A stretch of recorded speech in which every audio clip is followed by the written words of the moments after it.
Water ఎక్కువ తాగితే మనకు శుక్ర కణాలు పలసన అయిపోతాయి అనేది చాలా రాంగ్. అసలు వాటర్ సరిగ్గా తాగకపోతే వీరి కణాలే సరిగ్గా ఫామ్ అవ్వవు. వాటర్ కూడా ప్లే చేస్తుంది, చాలా ప్లే చేస్తుంది. వాటర్ అనేది అమృతం లాంటిది. రోజుకి 3 లీటర్లు తాగాలి ఖచ్చితంగా. అమృతమే కదా అని చెప్పి 3 బిందులు తాగారనుకో ఆ రోజే చచ్చిపోతారు. అదే అలాగే 3 బిందులు తాగితే చచ్చిపోయాడు ఎవడో అని చెప్పి తెలుసుకుని నువ్వు 3 గ్లాసులే తాగావనుకో కంపు కొట్టిపోతావు, యూరిన్ రాక మోషన్ రాక. అదే అదే అంటే రోజుకు 3 లీటర్లు తాగితే అమృతం, 3 గ్లాసులు తాగితే విషం, 3 బిందులు తాగితే విషం.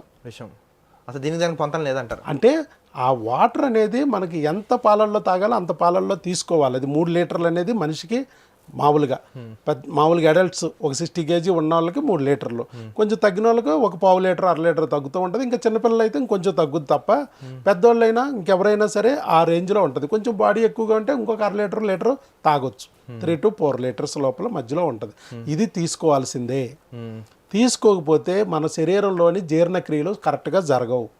జీర్ణక్రియలు సరిగ్గా జరగకపోతే మనం శుక్రకణాలే తయారవు, అండాలు కూడా సక్రమంగా తయారవు.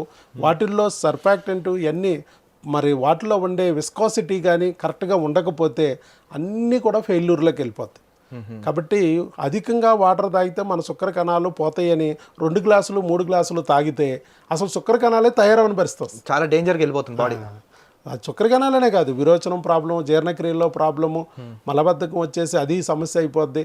ఇక రోజు పొద్దున్నే రాజా రాజా రారా రాజా అంట పిలుచుకోవాలి మలబద్ధకం వచ్చి.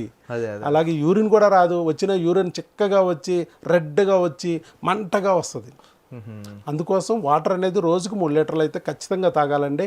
దానివల్ల నష్టం ఏముండదు. చక్కగా శుక్ర కణాలు కానీ అండాలు కానీ బ్రహ్మాండంగా తయారవుతాయి. ఇంకో క్వశ్చన్ కూడా మేము విన్నాను, చాలామంది కూల్ వాటర్ తాగుతానే ఇవి బాగా యాక్టివేట్ అవుతాయి, వేడి నీళ్ళు తాగుతా చచ్చిపోతాయి అంటుంటారు. అది కూడా నిజమే అంటారు? అది ఏదైనా అతి సర్వత్రా వర్జీయతండి. ఒక మాదిరి కూలింగ్ వాటర్కి ఇబ్బంది లేదు, ఒక మాదిరి గోరువెచ్చని నీళ్ళకి ఇబ్బంది లేదు.